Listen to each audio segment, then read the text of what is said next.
పైరవులు చేస్తారు, పోస్టు పొందుతారు. కానీ జంగల్లో వాళ్ళకి కనీసం తుపాకీ పట్టుకుంటే ఆనందం ఉండదు. ఎప్పుడు టెన్షన్ లైఫ్ వాళ్ళది, తిండి ఉండదు, వాళ్ళకు కుటుంబానికి దూరమయ్యారు. బతుకుతామా చస్తామా అని చెప్పి తెలియని దౌర్భాగ్య పరిస్థితి, ఆందోళనకర పరిస్థితి ఇవాళ జంగల్లో తుపాకీ పట్టేటువంటి మావోయిస్టులది. ఇప్పుడు పట్టేది ఎవరు? పేద ప్రజలు, మైనర్ అమ్మాయిలు, అభం శుభం తెలియని అమ్మాయిలకు మీ పాటల ద్వారా మాటల ద్వారా రెచ్చగొట్టి, అర్బన్ లో ఉండి రెచ్చగొట్టి వాళ్ళ చేతికి తుపాకులు ఇచ్చి, చిన్నపిల్లల చేతికి తుపాకులు ఇచ్చి కాల్చుమంటే ఏం సిద్ధాంతం మీది? ఏం సిద్ధాంతం మీది? ఎవరికి కాల్చుకుంటున్నారు మీరు?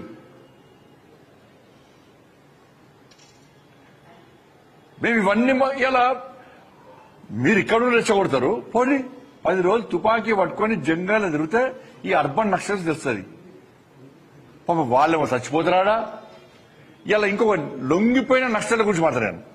లొంగిపోయిన మావోయిస్టులు వాళ్ళు ఎంత నిజాయితీ పరులు అంటే, వాళ్ళు బయటకు వచ్చాక ప్రభుత్వం ఇచ్చేటువంటి సహాయ సహకారాలతో మాత్రమే బతికే పరిస్థితి వాళ్ళది. కానీ అర్బన్ నక్సల్స్ వాళ్ళేమో త్యాగం చేయాలి, వాళ్ళు తిండి తిప్పలున్నది. వీళ్ళేం చేస్తారు? కోట్ల రూపాయలు సంపాదిస్తారు.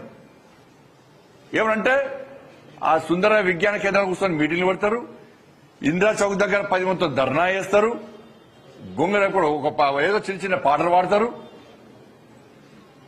ఏసీ రూమ్ లో కూర్చుంటారు.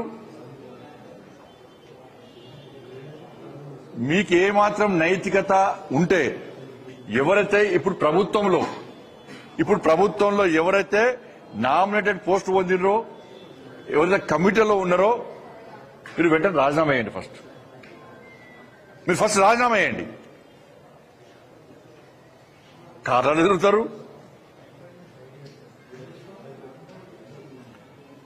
ఇలా మా లక్ష్యాన్ని మీరు కాదంటారా?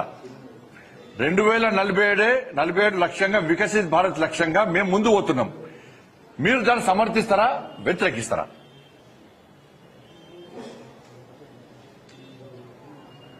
ఇంత జరుగుతుంటే, ఎన్కౌంటర్లు జరుగుతున్నాయి, వాళ్ళు పోలీసులుగా కాల్పులు జరుపుతున్నారు. ఇంత జరుగుతుంటే కనీసం మానవత్వంతో లొంగిపోండి అని చెప్పేటువంటి ఆలోచన లేకున్నటువంటి ఇంత మూర్ఖత్వపు ఆలోచన సిద్ధాంతం ఏది మీది? పెద్ద పెద్ద నాయకులు అందరూ లొంగిపోతున్నారు. లొంగిపోయిన వాళ్ళందరూ కూడా వెంటనే లొంగిపోండి, పరిస్థితులు బాగలేవు, దేశం మారింది, దేశ పరిస్థితులు మారినాయి అని వాళ్ళు గుర్తించారు. జంగల్లో ఉన్నోళ్ళు గుర్తించారు.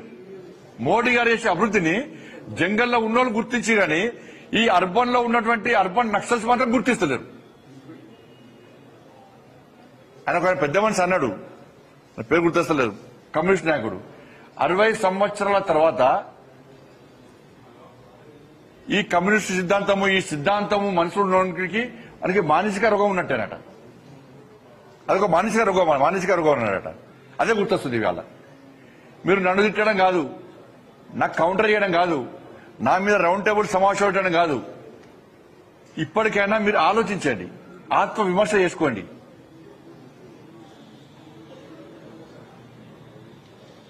ఇవాళ తెలంగాణలో అధికారంలో కాంగ్రెస్ పార్టీ ఉంది, దాని భాగస్వామ్యం అని చెప్పి మీరు సంకలు గుర్తుకుంటారు కావచ్చు. కానీ ఇవాళ తెలంగాణ రాష్ట్రంలో ప్రజలు వాస్తవాలు వచ్చారు. ఎస్, భారతీయ జనతా పార్టీ చెప్పింది కరెక్టే, అమిత్ షా గారు తీసుకున్న చర్యలు కరెక్టే, దేశం మారింది, దేశ పరిస్థితులు మారినాయి, దేశం అభివృద్ధి చెందుతుంది, అభివృద్ధి ఇంకా చెందడానికి ముందుకొస్తున్నారు, ఒక లక్ష్యాన్ని ఎంచుకున్నారు, వాళ్ళ లక్ష్యం ఇది అని చెప్పి జంగల్లో ఉన్న వాళ్ళు గుర్తించినట్టే అర్బన్ నక్సల్స్ కూడా గుర్తించాల్సిందిగా నేను వాళ్ళకి అప్పీల్ చేస్తాను.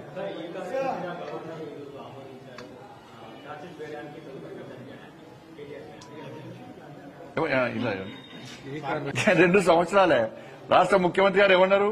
ఎన్నికలకు రాకముందు మొత్తం ఉన్న రికవరీ చేస్తా, ఆస్తులు జప్తు చేస్తా, దున్నిస్తా, కేసీఆర్ కుటుంబాన్ని జైలుకు పంపుతా అన్నాడు. కనీసం జైలు కాదు, కనీసం వాళ్ళు ముట్టుకున్నటువంటి పాపన పోలే. లోపాయకారి ఒప్పందంతో ఇవాళ రాష్ట్ర ముఖ్యమంత్రి, అందుకే ఈ తెలంగాణ రాష్ట్రంలో ఆర్కే పాలన సాగుతున్నది. ఆర్కే రేవంత్ రెడ్డి, కేటీఆర్ పాలన కొనసాగుతున్నది. అది తప్పించుకోవడానికి మా మీద నిడతారు. అంతా కూడా ఇలా కానీ గింత అవినీతి జరిగిందని చెప్పి ఎన్నికల ముందు ఆరోపణ చేసిన రాష్ట్ర ముఖ్యమంత్రి ఏ ఒక్కదాని చర్య తీసుకోకుండా